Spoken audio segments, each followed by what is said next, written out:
Hello, my name is Sandy Adomaitis, the social media director for the Page International Screenwriting Awards, and your host for the Writers Hangout, a podcast that celebrates the many stages of writing, from inspiration to the first draft, revising, getting a project made, and everything in between. We'll talk to the best and the brightest in the entertainment industry and create a space where you can hang out, learn from the pros, and have fun. Be rolling. Hi, I am Sandy Adomaitis. I'm Terry Sampson. Terry. It's a little lonely in the studio this time around. No cousin Kate. No cousins, no Kate. No, it's just you and I. Why is that sad? Because we enjoyed our visit with Kate. Yeah, yes. I miss her. She's back in New York. Today, Terry, we're going to do Screenwriter Entertainment News, and then you had something you wanted to share with the writers. Here is the Screenwriter Entertainment News. Terry, how many Roadhouse movies are there? Do you know? 16. No? No. 14. There's actually 2 Roadhouse movies. Okay. There's Roadhouse, the 1989 film directed by Rowdy Herrington, who missed his calling for, I think, wrestling, right? Is that really? Was he a wrestler? No, there was a wrestler, Rowdy Ron Herrington, I think. Rowdy Herrington? I don't know. But this is Rowdy Please call in if you know. Our show doesn't work that way, does it? No, okay. But I think wrestling fans are shouting out that wrestler's name. I'd love to know how many writers that listen to this show are also wrestling fans. Please raise your hand. I don't see any hands. Well, they are very story narrative. You can get a job at these wrestling companies coming up with storylines for their characters, believe it or not. Oh, yeah. They have it's a whole thing. Yeah. Roadhouse was produced by Joel Silver. It was written by R. Lance Hill, credited as David Lee Henry. R. Lance Hill always used a pen name for his writing as David Lee Henry. Roadhouse in 1989 took place at the Double Deuce. It's the meanest, loudest, and rowdiest bar south of the Mason-Dixie line. And Dalton, played by Patrick Swayze, I miss Patrick to this day, has been hired to clean it up. He might not look like much, but this PhD-educated bouncer proves... They gave him the character of PhD? Yes, it was 1989, and all the beautiful characters were given PhDs. True. So this PhD educated bouncer proves he's more than capable of busting the heads of troublemakers and turning the Roadhouse into a jumpin' hotspot. But Dalton's romance with Dr. Clay, played by Kelly Lynch, puts him on the bad side of cutthroat local big shot Brad Wellesley, played by Ben Gazzara. He's trouble. He's trouble. Now, Roadhouse 2024 is an action film that says in its description, it's the remake of the 1989 film Roadhouse, and it stars Jake Gyllenhaal as an ex-UFC fighter who takes a job as a bouncer at a Florida Keys Roadhouse. The film is directed by Doug Liman, written by Anthony Bagarassi and Chuck Mondry, and produced again by Joel Silver. So no PhD for this time around? No PhD, because we are in 2024. We are no longer in the 1980s. But this sounds like a totally different film. Well, and the setting's in Florida. That's a wild card, right? And I like that it's in the Keys, because that is one of the wild places on Earth. Yeah, it's the last place that a saloon is super dangerous. Yeah. Their saloons are super dangerous? I don't know. I'm making stuff up. It's just so far away from everything else. Yeah. And it has a lot of Hemingway's cats there. 6 fingers, right? 6 fingers. Oh, that's right. Yeah. They all have 6 toes. Yeah. Why? Oh, inbreeding? Yeah. I mean, it's by hereditary means. Yeah. But they're lucky. Are 6 toes cats lucky? Very lucky, yeah. I did not know that. Mm-hmm. And they have master's degrees. Yeah. So it seems like they they're telling a very different story. I haven't seen this. Maybe Jake's character is the son or the grandson of Patrick Swayze. But one of the reasons why I'm sure that they wanted to use Roadhouse, even though they're changing everything about the story, name recognition in the entertainment industry is huge. I worked on the television show Terminator, The Sarah Connor Chronicles. That's a long name for the television show. The creator of the show, Josh Friedman, wanted it to be called The Sarah Connor Chronicles. And Fox said, "Are you crazy? Terminator. You have a box office blockbuster title in your grasp that everybody recognizes. You have to use Terminator." Big neon sign. Yeah, Josh was saying, no, that's too long. It's just too clunky. And they were like, we don't care. It's going to say Terminator on it. I thought actually part of it was they wanted a long title. I know that now I know better, but I said, this is odd because it is so long, but now it's got my attention because it's why? Why is it so long? The solution was to put it all together. Right. So name recognition is huge. Big deal. Now, R. Lance Hill, remember, who wrote the original Roadhouse, a screenwriter and a novelist. He also wrote Out for Justice, 8 Million Ways to Die, and The Evil That Men Do. And Anthony, he doesn't have a lot of credits, and I was really surprised that he was given Roadhouse to write, but kudos to him. Anthony wrote The Nice Guys, Play Dirty, and Deathless. Okay, now we are into today. Hill, as I said, the original screenwriter of the original Roadhouse, has sued Amazon Studios, who released Roadhouse. This lawsuit accuses Amazon of violating copyright law by disregarding his right to reclaim ownership of the original Roadhouse. When Hill filed Roadhouse, copyrighted it, he filed the screenplay with the U.S. Copyright Office in 1986, and he applied to have the rights returned to him in 2021. I know about songs, and also this might be a little off. You get the rights to something that you make for your entire life, plus 50 years, and then it goes away. Then it goes into public domain. So he's not that old and that dead, is he? He's in his 80s. Late 80s. As long as he's breathing, God bless him, by the way. Right. And I'll explain how this all unfolds. Amazon acquired the script when it bought MGM in 2021 for $845 billion. So Amazon bought MGM. MGM is the one who made Roadhouse, and Hill was in the process of getting the rights back. The creators of 2024 Roadhouse should have compensated Hill or Hill's estate for a lot of money to be able to take over these rights. And it seems like Amazon didn't. They're saying it came with the purchase of MGM, and Hill saying, hold up a darn minute. You don't get to take my creation and run with it. That's interesting. I don't know the answer to that, but now it does seem, in other words, MGM, they believe the rights to do a sequel could be done without his making any money or any input. So there's where the law will have to. Basically, the screenwriter, the person who sat down and thought this all up out of thin air, is getting screwed. And everybody else is going to make money. I don't think that's fair, and I'm confused. But then I saw something else. Guess what, Terry? Amazon has done a countersuit and is suing Hill for fraud. On what grounds? What?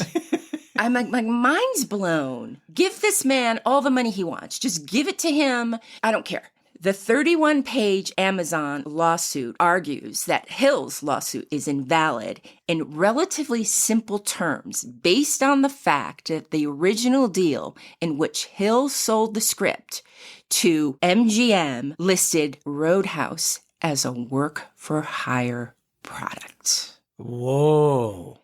That changes. There's the angle, huh? Everything. So we told you everything you need to know about writing this script, and so you just went out and followed our desires and then handed us the Right. script. We hired you. Writers, there's a whole big difference between you writing a script and selling it and somebody hiring you to write a script. All right. Well, I am not going to buy anything from Amazon for the whole day today. Good. They're going to feel that. They're saying that Hill is ignoring the well-established rule of copyright law that the author of a work made for hire is not the individual who creates the work. In 1986, Hill personally acknowledged, represented, warranted, and indeed contractually guaranteed that the 86 screenplay entitled Roadhouse was created as a work made for hire for his own company, Lady Amos Literary Works, and that Lady Amos, not Hill, was therefore its author within the meaning of U.S. Copyright Act. That is just insult on injury for poor Hill. Nobody told Hill what to do. He had his own company, and he maybe paid himself to write the script and then sold it through his production company. It's technicality. It's all technicalities. He created it. But they're going to get away with this, I think. Wow, really? Yeah. For that same reason, Lady Amos, not Hill, was the grantor of the rights that MGM purchased.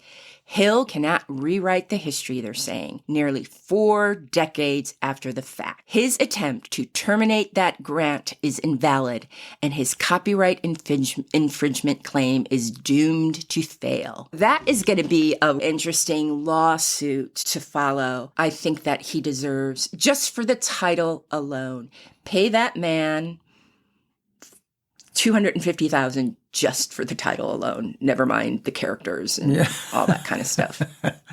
And if he's 80, this is going to add 10 years to his life just to wait this baby out. Yes. He's not going anywhere. Not going anywhere. Good for him. Good for you, Mr. Hill. Now, Terry, you said you had something that you thought the writers might be interested in. Not compared to this. This is quite, I don't have anything like that. I was going to go weather route.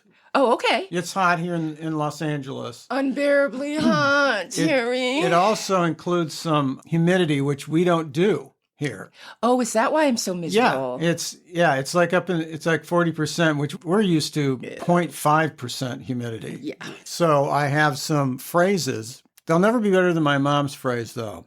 Oh, what's your mom's phrase? I'm going to announce my mom's phrase. But it's adorable because I grew up in a part of the country at a time of the country where any kind of swearing was completely not to be done. And so these are different ways to say something about the heat. Oh, okay. And hers was, it's hot as hoodle.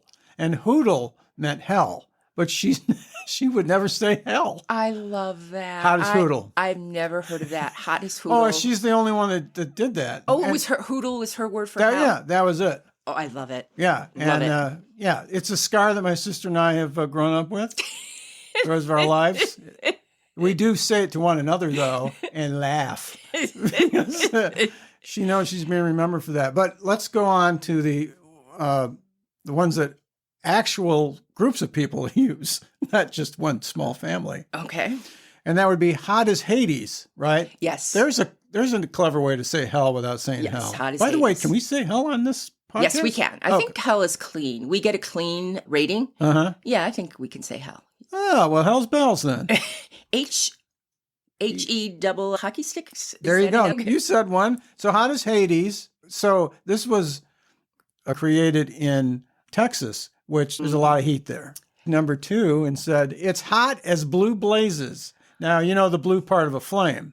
That's where that's from. Did not know that. Yeah, it's apparently the hottest part. Let's say that they think it's 2,500 degrees Fahrenheit, you get a blue part of the flame. Oh, okay. Yeah. Makes sense. Yeah. And kids that are listening, I'm sure we have a lot of high school people listening. You've got that backup there for a science question. So, you didn't waste your day today. Or if you're writing about a kid in high school. Right. They can say that. Yeah. In chemistry class. Sure. When they're working with the Bunsen burner. Yes. So the third one, I like this one very much because it has an extra little tilt. Ready? Hot as a stolen tamale. Never heard of that. I haven't either, but you see, oftentimes a stolen thing is called it's hot. Yes. So they played that double thing. I love that when they Love find it. those. Yeah. The next one probably has one too, but I'm not hip to it. Hopefully you are. Are you ready for this one? Mm-hmm. Then you can explain it to me. Okay. Okay. Hot as a billy goat in a pepper patch. Hot as a billy goat in a pepper patch. I've never heard of it, only that a pepper patch would be peppers. Yep. And maybe the billy goat was eating peppers that are hot. Everything in there was hot, so I guess Yeah. that's it. Okay. This one's another one you're going to have to tell me. I'm going to say the last word. By the way, anybody who knows this, go ahead and call in and let me know. Can they call in? Yes, Oh, they can call Good. in. The number will be on the bottom of the screen. We have a scroll. Quick, stare down there. All right. Here it is. Hotter than a fur coat in Marfa. Marfa. No idea. No idea. But No let idea. me see what the Texans said about that. Simply put, if it's hotter than a fur coat in Marfa, it is ridiculously hot, both figuratively and literally. Number 6 is hot as the hinges of hell. That's beautiful because of the H. yeah, H. the alliteration. Yeah. Rolls great. Hot as the hinges of hell. That's a good one. 7. This one bothers me a teeny bit. So you ready? Yeah. Hotter than 2 rats making whoopee in a wool sock. That one's Doesn't. no. There's something about that. Would that ever sound like it's just coming off the top of your head in any given circumstance? No. Yeah, and if you were standing in front of somebody who used that, you're going, you spend too much time with rats. Because I don't think that happens very often, and now I'm leaving. The only folksy saying that I can ever remember is you're as jittery as a long-tailed cat in a room full of rocking chairs. Yeah, I love that one. It's the only one I can remember. Yeah, that's a good one. Do you have one that you like, a little colloquial? Oh, I have a million of these little things. They'll have to pop in only in order. Is that your Midwest upbringing? Yeah. And my dad was a big phrase guy. Besides the color of my hair, I got that as well. Oh. He was He was hotter than the hinges in hell. when it came to phrases, yes. Okay, number 8, hot as HE double toothpicks, like you said. Oh, right. Instead of toothpicks, I do hockey sticks. Yeah, hockey sticks have the nice L at the bottom. That's a little better. Yeah. I think it's better to use that one. I'm going to have to contact Texas and get them straightened out on that one. Number 9, hotter than a burning stump. No, that make like a stump, an arm? You're going to love this. I actually have an experience with that. Really? We moved into this house.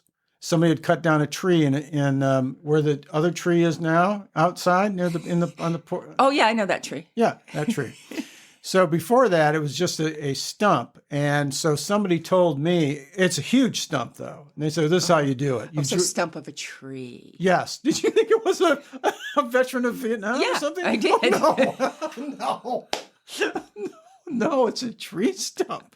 That's a horrible thing. Gonna be quiet. Yeah. Okay. So what you do is you drill holes into the stump and you put kerosene. And you do this, you soak it over a month. I keep pouring kerosene in it Wow. every day for a month. And then when the month is over, there's more. So you set it aflame and it burns at about 1%, just a little bitty trail of smoke for 6 weeks. You drop a match down there? I believe it was just a match or whatever. It finally So caught. you had a self-contained burn on your property for Seems 6 so weeks? illegal. In fact, I didn't say any of this officially. Allegedly. Allegedly. And there was also a powder that you added, I think, first, and then but it went down in all the roots sections. And when this thing was done, I dug it up.